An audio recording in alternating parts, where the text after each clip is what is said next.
Assalamualaikum warahmatullahi wabarakatuh. Perkenalkan, saya Lili Herawati Paputungan, mahasiswa PPG Batch 1 tahun 2024, kelas PAI K2 1.2 di LPTK IAIN Sultan Amai Gorontalo. Dalam video kali ini saya akan menampilkan kegiatan PPL 2 DBL dengan tema peduli lingkungan di kelas 6 SDN 2 Motabang. Untuk itu, selamat menyaksikan.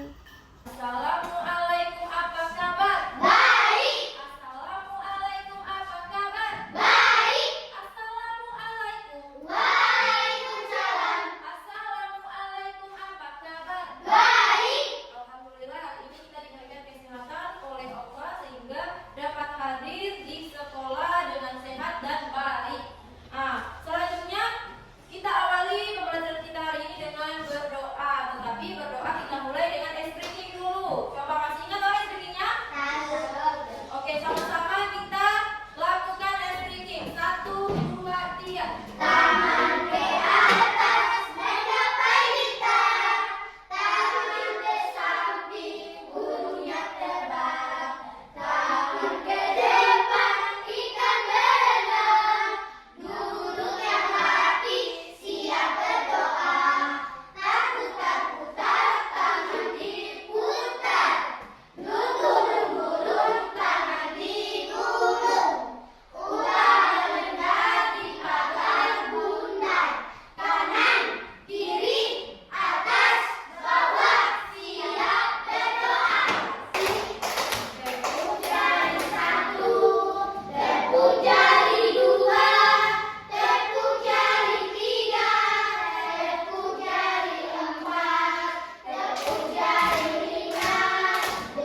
Lingkungan menurut para ahli adalah segala hal yang ada di sekitar makhluk hidup, baik merupakan benda mati ataupun benda hidup, serta terpengaruh dan memberikan pengaruh terhadap aktivitas manusia. Lingkungan dapat dibedakan menjadi dua jenis, yaitu lingkungan biotik dan lingkungan abiotik. Lingkungan biotik adalah segala sesuatu yang bernyawa atau tempat hidup makhluk organik seperti manusia, hewan, tumbuh-tumbuhan, virus, serta makhluk hidup lainnya.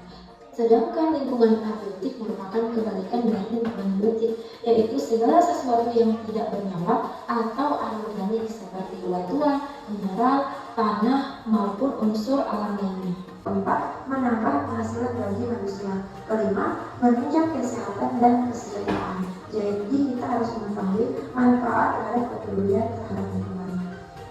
Selanjutnya anak-anak adalah sikap peduli terhadap lingkungan. Yang pertama, menjaga kebersihan dan keindahan. Kedua, melakukan pengolahan sampah dengan baik. Yang ketiga, melakukan pengolahan sampah dan limbah dengan baik. Dan keempat, menggunakan bahan hasil produksi yang ramah lingkungan. Kelima, melakukan penghijauan dengan menanam kembali tumbuh-tumbuhan. Jadi itu adalah sikap peduli terhadap